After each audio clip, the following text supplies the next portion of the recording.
Right-wingers, conservative media, Fox News, they just don't get it when it comes to minimum wage and a living wage. And Kyle Kulinski over at Secular Talk is just absolutely all over this. Let's take a look.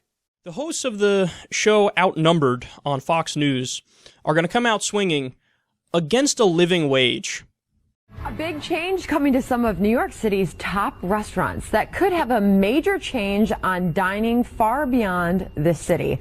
Danny Meyer, the restaurant impresario behind the very popular Shake Shack burger empire, saying he's going to eliminate tipping at all 13 of his full-service dining establishments in the Big Apple, which includes some high-profile restaurants. Many of them Harris has eaten at, according to one industry. I'm just joking. I do love fries. One industry observer saying this is the first time zero gratuity will be the universal policy for a major American restaurant group. Of course, this means higher wages for servers and higher menu prices for you. Meyer saying he's doing this to remain competitive. All right, I have a lot of chef friends at the James Beard award-winning level. Everybody's talking about this, but it's not just the chefs and the restaurant chains talking about this. At the consumer level, we will face higher prices. I mean, this is just his restaurant chain starting. What do you think about this? I like being able to slap down a fat tip to impress the waitress. I don't take that away from me. I like to be able to show off a little bit. But I mean, listen, when you go to Europe, the service is terrible because there's no tipping and they don't have any motivation to hustle. So this is a good point. I never thought about it that way. Oh. You work for tips. Jesse's like waving a $5 around. He's like, hey, you know what? This could all be yours for the rate of like a quota 20. Oh, I don't want to make it cheap. Keep it coming. Keep it coming. You know what? I do have a problem with raising the prices. You and I just yesterday were talking about Walmart and how they're hurting because they've raised their prices. I mean, look at what's going on with them. Not their prices, but their wages. And then in order to pay for that, they've got to raise prices. So if the food is fabulous, but the service is awful, I'm not going there. Yeah.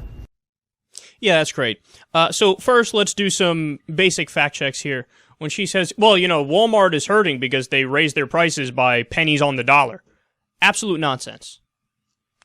Total bullshit. In fact, we've known this for a very long time now, that when the economy is doing really poorly, so if there's like a recession going on, Walmart does really well, because when people don't have that much money, they'll go to Walmart.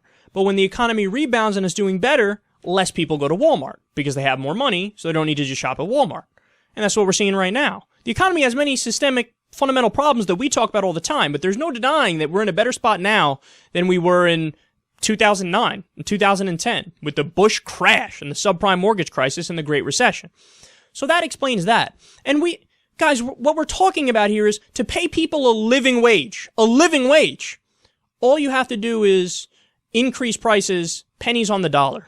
Yeah, so Kyle is really sort of getting at the root of what is important here, and there's a lot more to add as well. I mean, Kyle is pointing out how insane these positions are, and they're even more insane, right? It's absolutely true that big corporations, the really big corporations that are able to take advantage of tax havens and sometimes avoid paying taxes or even have a negative tax rate, a net negative tax rate, they can pay a living wage by adding pennies on the dollar to both costs and prices at a company-wide scale. You could double the minimum wage, right? A 100% price increase on the minimum wage, and it would increase the price of a Big Mac at McDonald's by 68 cents.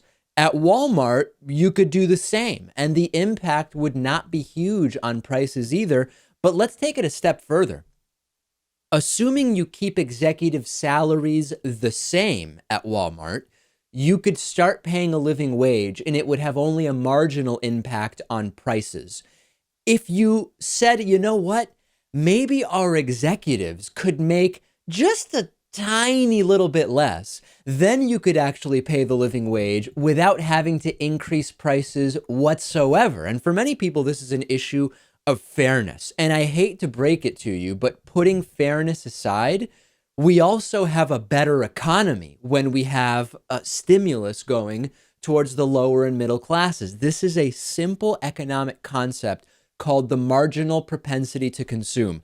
I actually think there's a very strong moral argument to be made for a higher minimum wage and for reducing the gap between the most highly compensated individuals at a corporation and the lowest. There's an absolutely strong moral case. Let's say you don't care about that. You just care about economics.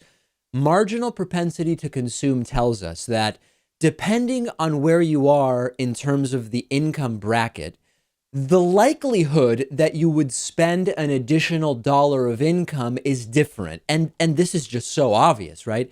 If you make $20,000 a year, if you get an additional $1,000, there's a very good chance you're spending that $1,000, thus putting it into the economy and starting that multiplier effect that we know of.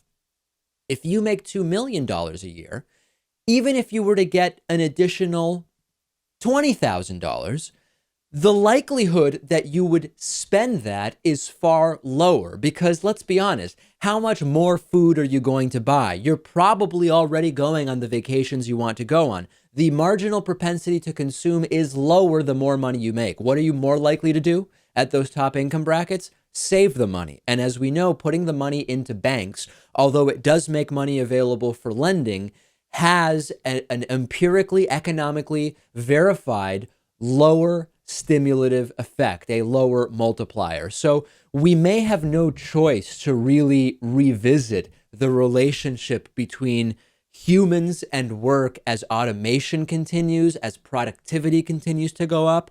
But before we're forced to do that, there are countless reasons today to reevaluate the drastic inequality, wealth and income, that is just an assumed part of our economic system.